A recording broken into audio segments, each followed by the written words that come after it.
So I recently made a video titled 13 Things to Know About Quartzsite, Arizona. Now the point of that video was to show that there are good and maybe less good things about Quartzsite. Some of those less good things depending on your perspective, whether the things that are important to you or not important to you.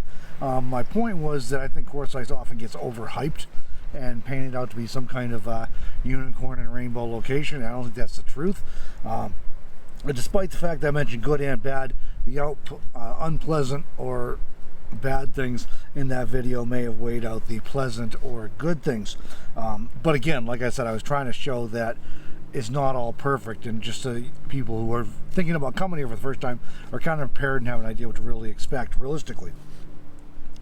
There were some things I did not share in that video due to brevity, and also because a couple of them I just recently discovered since I made that video. So as I said in the previous video, the 13 things about Quartzsite, I'm not the biggest fan of Quartzsite, but I also don't hate it either. I just tend to enjoy visiting for a short period of time, a few days or a week or something, but certainly not all winter. But again, that's my preference. So a lot of people on the other hand really like Quartzsite and like spending the winter here. So it's very much a personal preference thing. Actually, you probably, if you saw any of the comments, you saw I said to a lot of people, I think everyone should visit Quartzsite at least once to see if they like it, if it's a good fit for them, because it is a quirky, unique, and fun place, at least in limited doses. Well, here are 8 reasons why you should visit Quartzsite, or at least consider visiting Quartzsite, in my humble opinion.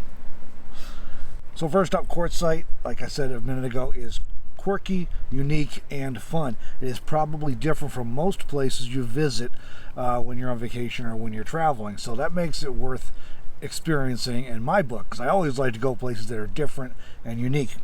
Second, it's kind of an RV and van life mecca with many vendors providing goods and services that cater to RVers, van lifers, long-time travelers, snowbirds, what have you. So that makes it interesting as well. If you need solar, if you need RV parts, if you need somebody to work on your rig, there's a good chance you can find it here in Quartzsite. Third, the traffic is really only bad for a few weeks. And when it's bad, it is very, very bad.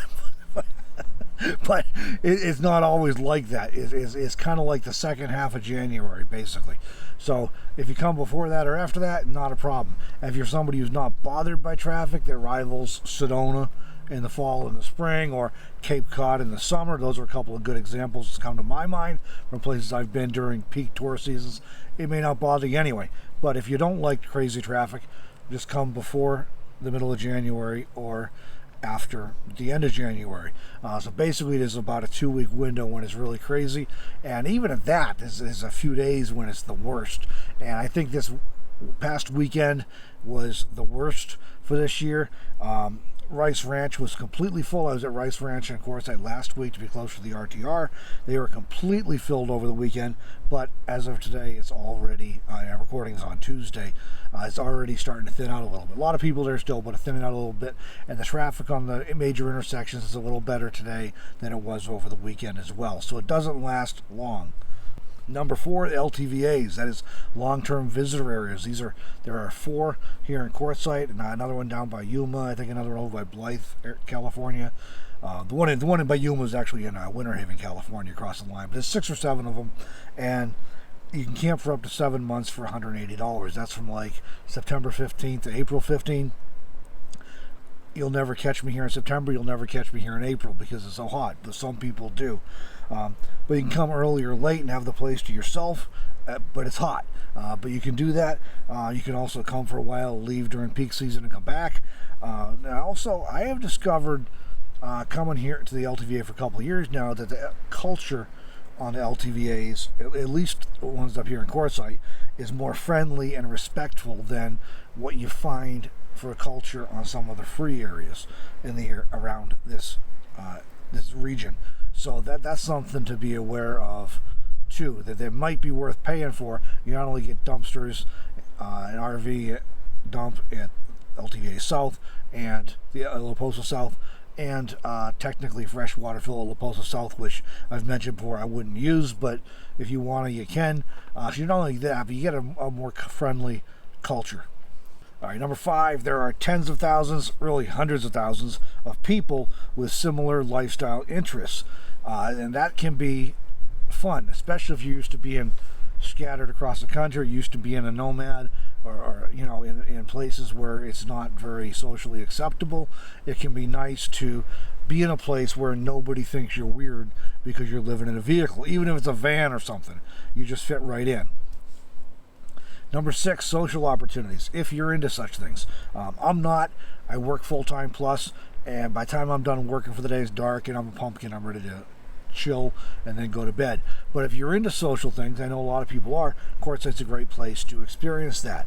There's the QIA, as it's known, which is the Quartzsite Improvement Association. They host a ton of events and activities there. There's also the RTR, the Rubber Shrimp Rendezvous, that's back in Quartzsite as of this year. There's the Big Tent Show, which I've mentioned before. I went once or twice and that was enough for me, but a lot of people like it and they go back year after year, sometimes several times in a year. So there's a lot there if you're into those things. There are multiple gem and mineral shows. There are multiple swap meets. I mean, there's just a ton going on. And then you have informal gatherings and opportunities to meet people. So if you're looking for social experiences, there's a lot going on in Quartzsite. Number 7, unique clubs and activities. If you're looking for entertainment, there's also a lot going on in Quartzsite.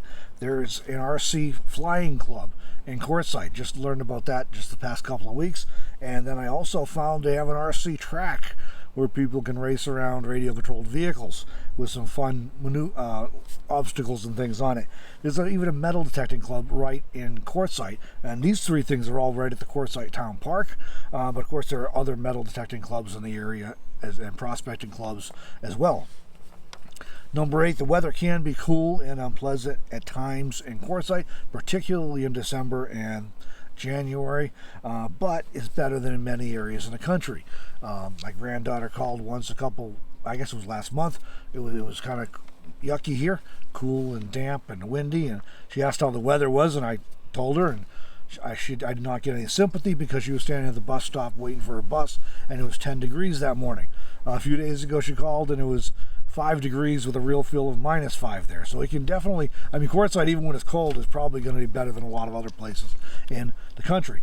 Ironically, though, it can be weird. My granddaughter called a few days ago and it was 6 degrees warmer in Wyoming than it was in Quartzsite. But by the afternoon, we were 10 degrees warmer again. So it can be weird that way, but it's still going to be better in most places in the country. So these are 8 positive things about Quartzsite that may make it a place worth visiting at least once. Well, let me know in the comments, what are your favorite parts about Quartzsite? What most appeals to you? What parts do you enjoy the most? I hope you found these tips, these thoughts helpful.